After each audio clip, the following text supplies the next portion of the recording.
Hello, good morning. Thank you.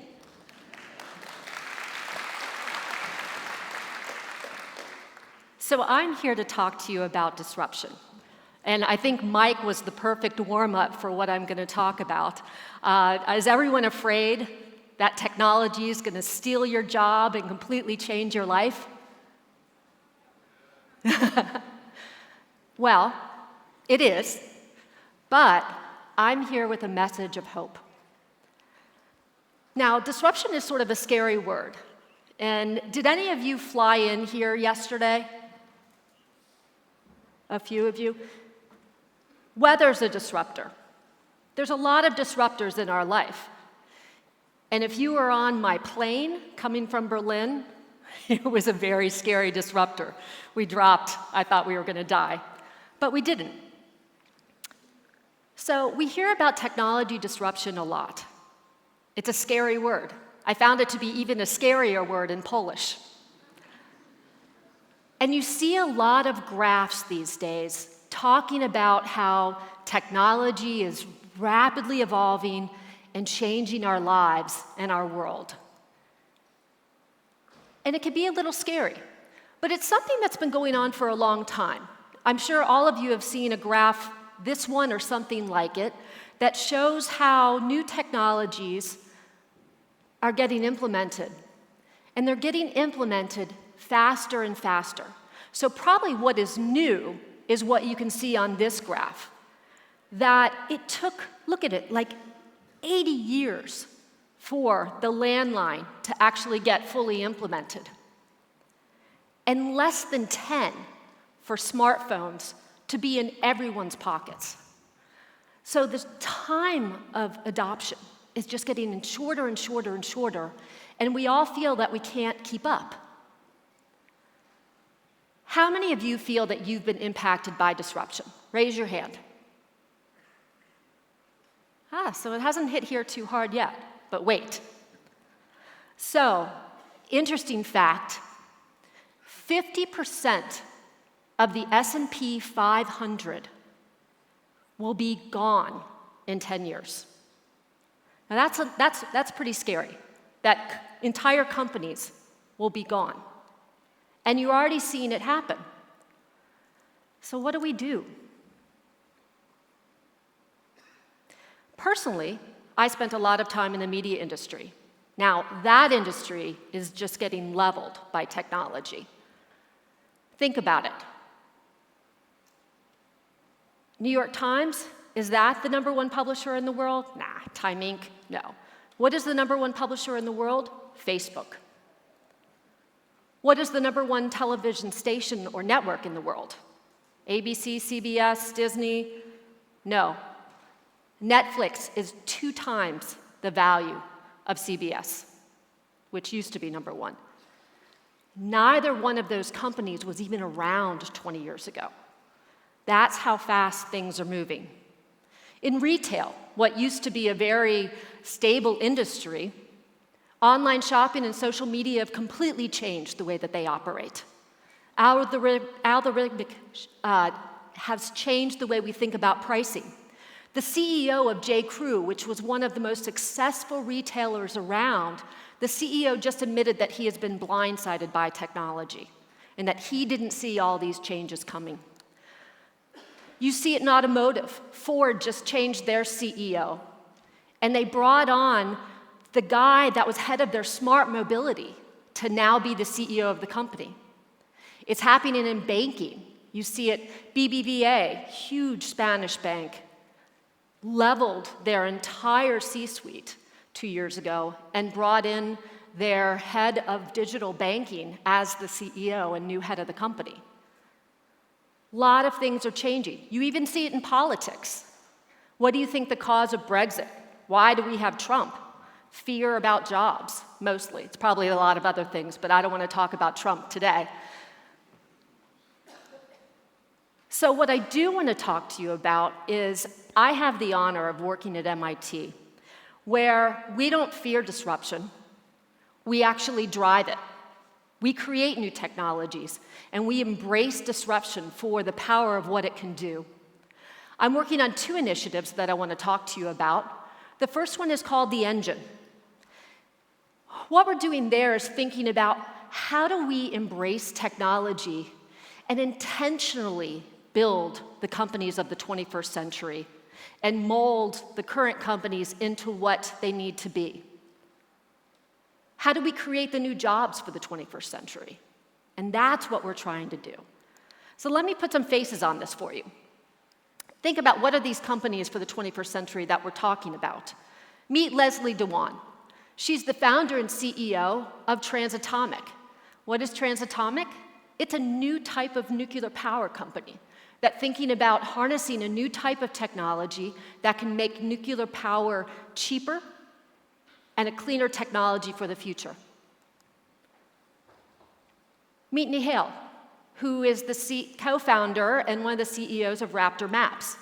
Raptor Maps is harnessing software and drones to make agriculture and farming much more efficient. So thinking about bringing new technologies into a very, very old industry and improving it. So these are the types of companies that we're creating and supporting. Now this is why.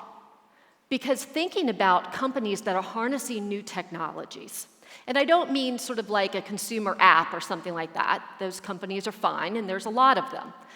But we talk about companies that are harnessing new technologies that are being developed in labs that can solve a big global challenge and be commercialized to make a big impact. But often what happens is these types of companies have a real challenge getting out of the market. So we've created what's called the Engine. And this is based on something that Raphael Reif, the president of MIT, posed in an op-ed in the Washington Post, this idea of innovation orchards. How do we create a lot more fruit on the trees so that they can blossom? I was going to show you a video, but I see I'm already running out of time, so I'm going to skip that for the moment and keep going and talk to you about the Engine. The mission of the Engine, of what we're talking about, is where the brightest innovators in the world, and they don't have to be from MIT. The Engine is for everyone and anyone that has a great idea, and how these big ideas, transformative ideas, in their formative stage, can get to commercialization. So how we're doing that is with the Engine. There are 4 parts to it. The first part is important, and of course, it's money. Money makes the world go round. But we're thinking about money in a different way. We've created a fund. It's a $150 million fund of patient capital. And by patient capital, I mean that the fund length is almost double the time of a normal venture fund. So we're looking at the types of companies that need a little bit longer to get into the market. We've created an accelerator program, but it's a very different type of accelerator program. The type of program that companies that are making things and making a prototype or making a different type of product need. In addition, we've created what I think is probably the most innovative piece of the Engine. It's called the Engine Room. And what that is it's a shared services platform for hard tech startups. And what that means, it's really like an Airbnb for hard tech startups. Now, hard tech startups often need lots of equipment, very expensive equipment, and often they spend a lot of their capital on that type of equipment. Now, we thought, how do we unlock those types of equipment for these companies? So we built the Engine Room, lab space, equipment, services, and expertise for tough tech startups. And then the last part of the Engine is around education. Now, if we go back to our premise that we are trying to support tough tech startups that will be big companies in 5, 10, 15 years, those companies need a highly educated workforce and perhaps a different type of workforce than we have today. So we created this Pathways to Invention education program that we are piloting with 200 teachers right now with the city of Cambridge, and that will be spinning out into a global program once we've finished our pilot. The idea that kids need to be able to trust in their curiosity, to innovate and build new things. And that, coupled with a very strong STEM education, are the types of talents that our workforce will need in 5, 10, 15, 20 years.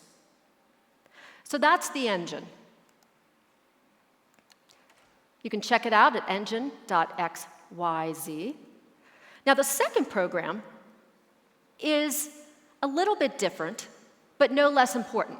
And this one is focusing on the area of climate change. Now, MIT has a wide variety of climate innovations, and what we want to do is apply those to country plans for their DNCs. If you remember COP21 in Paris, 194 countries submitted their country plan. And we want to help all of those countries when their first set of milestones come next year. So we're using collective intelligence, so harnessing the intelligence of people, and then combining that with machine intelligence. We're looking at applying that to local plans, national plans, and global plans. And these two tools, with modeling tools, will really drive innovation forward. So I want to leave you with this. Embrace disruption. Don't be afraid of it. Always leverage new technologies in an intentional way. Collaborate. Collaboration is one of the most important things right now to do in order to accelerate innovation and maximize it for the most impact. Thank you very much.